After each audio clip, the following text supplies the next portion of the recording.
Zipi Livni, the chair of the opposition. Hello, don't think that I was just listening to Bennett. I also listened to Yair outside, and I have more desire to argue with them than with INSS. First of all, the only thing that's common to all of us is all the compliments to INSS. The plan is definitely a serious one. It takes into account the existing situation, tries to lower the damage, to bring us to a better situation, morally, militarily, socially. And I don't want to argue whether you need just a vision for the future or to take steps now or to avoid things. I think we need both things. If I understood the plan correctly, it includes both things. It also tells you about the goal and tells us what happens if here and now we cannot obtain this goal. What do we do in the meantime? I admit that I can relate to each of the sentences in the plan, but I don't want to do that. At the end, I'll explain why I don't want to do it here. I negotiated twice. Udi Dekel was a partner in Annapolis, and I met just last week also with the Palestinian side and other representatives of the Arab world. So believe me, I can really have comments about every item and every section, but I want to relate to the really important things, what differentiates basically between the two parts of the Israeli politics and public. And I do want to talk about that ways. I've been saying it for quite a few years. Our national ways. And my national ways deals with a Jewish, democratic, and safe state. And I also adopt the moral and the way to preserve this national ways goes through a station. Separation with the Palestinians to maintain a Jewish majority in the state of Israel, 2 states for 2 peoples. This is a way to maintain our vision. And if possible, if it's impossible to stop at this station here and to end the conflict, if there is a partner or no partner, and I'm not going to talk about Abu Mazen, then you need like ways. If there's a traffic jam, you have to find an alternative, you go elsewhere and you continue on your way. We cannot be hostages to the will of the other side to sign an agreement with us. But the leadership of the State of Israel made a decision long ago. It adopted the UN resolution. It did it with the price of a very harsh war, but in their eyes at the time, and it's the same thing today as well. This is the difference between me and Bennett, who spoke here. They chose the Jewish state on part of the land of Israel, and immediately they decided that it's going to be democratic. And when we have here in this government, some people, their choice is a greater Israel, also in the price of a country with Jewish majority. It's 2 tracks of ways, 2 kinds of vision, completely different from one another for the state of Israel. And therefore, this discussion is not between us and Abu Mazen or some other Palestinian. This discussion is between ourselves. And therefore, let's stop saying that we're talking about the Palestinian problem. We're talking about an Israeli problem. And that's why we are the ones who have to solve it. And what I'm ready today, even if I prefer to go back to the negotiation table and try again to get to a permanent agreement, today I'm ready for tactical steps, because we cannot just stand still in a station. There's no status quo until we made a decision. This government, one day, every hour, takes steps in order to prevent us from ever stopping on that station where we want to separate from the Palestinians. This is the goal of the isolated settlements, not in order to give safety to anybody. and it's especially done by a group which is a minority, even in the government, although the Prime Minister lets it do whatever it wants. In every illegal post somewhere and isolated settlements that we have to supply them security. But they're not there for security. They're there so that never, ever will be able to return one iota of the area. And if we don't call a spade and continue to talk about Section 22 in this plan, then the differences are not semantic. Because when we go towards the goal of Jewish and democratic and safe, we stop at the station of separation from the Palestinians. But when they take us to the greater Israel without a Jewish majority, they stop in a different station. And that is not democratic and not Jewish. And it's happening day in, day out in every legislation in the Knesset. And that's what we're struggling for. That's our inner struggle. And those who talk about amorphically about the fact that they want to make peace with our neighbors, I want to turn the Palestinians to our neighbors. Because at the moment they're not neighbors, they are inside us. We built the security fence and we have to complete it, right? When they want to prevent the completion because they want us all to live in one apartment, and it's going to be a bloody conflict. And people used to say that the leftists, they are messianic, they are dreamers. We have people who sell illusions, and they're extremists. And what's more important in this plan is also the ideas of annexation and doing away with the PA, and I admit that you went for the easy part. You said that these are alternatives that are not real. I'm saying they're not alternatives. These are dreams that it's better not if they don't materialize, because these dreams can become the nightmare of Zionism. Now, just a few things that we also have to relate to. This issue of allow the IDF to win. If there's anything important here, it's the basic understanding that you cannot achieve security by military means only. And I'm very happy that those people who signed this plan, and not just them, but anybody who went into this issue of security people, they understand that you always have to do an integration of military and political. And when Naftali Bennett repeats himself and says, I don't suggest to reconquer Lebanon or to be in Lebanon, he's right, because the security perception of the State of Israel is not only that we have to be everywhere where there's a threat, assuming that the government is not going to start conquering Iran tomorrow morning, hopefully. So therefore, we have to understand the security concept. And also when you talk about disengagement, all of a sudden the math is a bit forgotten, because I still remember the casualties, the soldiers, the civilians, and those people whose legs were amputated. That was a result of the fact that they were in there, not because we disengaged. Another statement, which is a dream we're being sold to, that Israel really wants to make peace with the Arabs, not the Palestinians, those who are far away, those who create for us some sort of a dream of regional peace. And I'm saying it knowingly.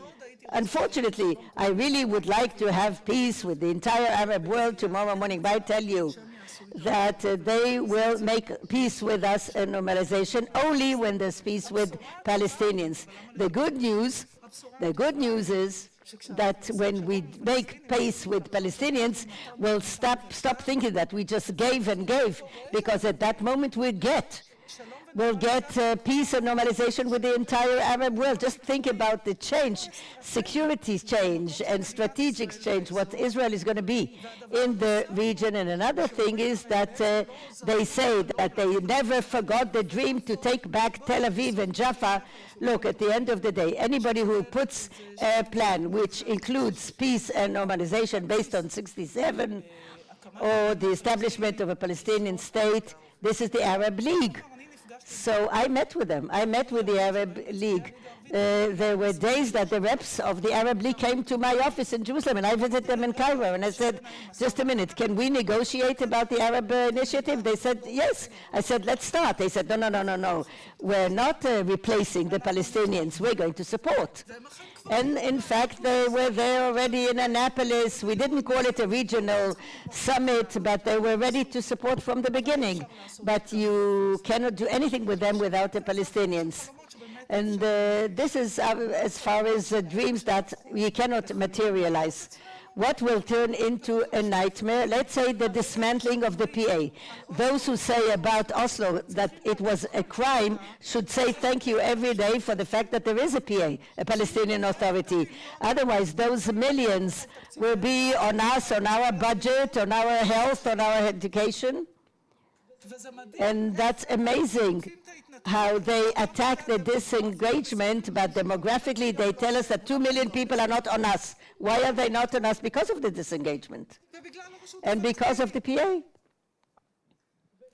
And if, God forbid, we will come to an annexation, you cannot just annex territory without people, or we'll do it just part and they'll be blocked in their cities, they want anything. So we'll send them some money. The people of Israel who dreamt for so many years and never gave up the national claim. Does anybody think that they're going to give up their national claim? And you know what? If they give up their national claims, if they were to concede one state, an Arab majority, is that what we want? We have a national conflict in place that we need to make sure will not turn into a religious conflict, because then it will not be resolvable, and that is something that we need to actually solve. But since they are taking us, then it's actually the omelette story, where we will no longer be able to separate its ingredients, and the separation between the yolk and white also makes a good cake, they say, and that will also make sure that we have a good state as well. And another isolated settlement will not provide us with a security and will actually stop us from having security and peace. But slogans work. Let the IDF win, or Jerusalem, because again we will see in the next elections campaign the use of Jerusalem. But you realize that those who do not agree that there will be an Arab player on an Israeli soccer team will allow about 300,000 Palestinians living in Arab villages that are part of the municipal area of Jerusalem determine, if they want to, who will be the Jerusalem's mayor, and divide that into mandates, into seats in Knesset, and see how 10 of these go to the Knesset. But no, they will talk to us about how the idea must not be touched. When I think about Jerusalem, I really think about those places that, just as I've struggled for them in negotiations, I will continue to fight for them. However, since there are two separate processes in place, just see how we're trying to begin cynically. Netanyahu is on stage saying there will not be a Palestinian state, it will be a state minus, and he pokes them in the eye, and they yell and say, we don't want a state minus, we want sovereignty. Well, in negotiations, I was given a promise that the Palestinian state will be demilitarized. And how? Because I threatened them? No. Amos Gilad was in the room after 2 or 3 days of negotiation. I said, do you really think that you will have an army? And they said, no. But that is our dignity, it's the respect we have, it's our sovereignty. And I said, you know what, you're right. Take Germany, take Japan, take Sinai, where in a peace agreement this great state, this big state, agreed to demilitarization. Let's make an agreement and say in the first section that there will be a Palestinian sovereign independent state, and in the second section it will say that it's going to be demilitarized, and if you don't agree to it, there will be no section 1. So they agreed. And I ran to tell you? No, I didn't. Because I want to make achievements for Israel in negotiations and not make political achievements for myself. Let's talk about the right of return. For years we're yelling, there will be no right of return, there will be no right of return, and rightly so. But how did I convince?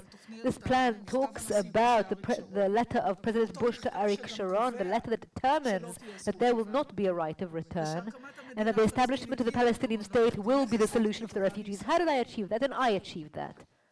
Because I went to Condi Rice and I explained about the Jewish right to Israel, to the entire area, and my willingness to divide it, and how the establishment of the Jewish state has taken away the Jewish problem from the world agenda. And I was then the Minister of Absorption, not the Minister of Foreign Affairs.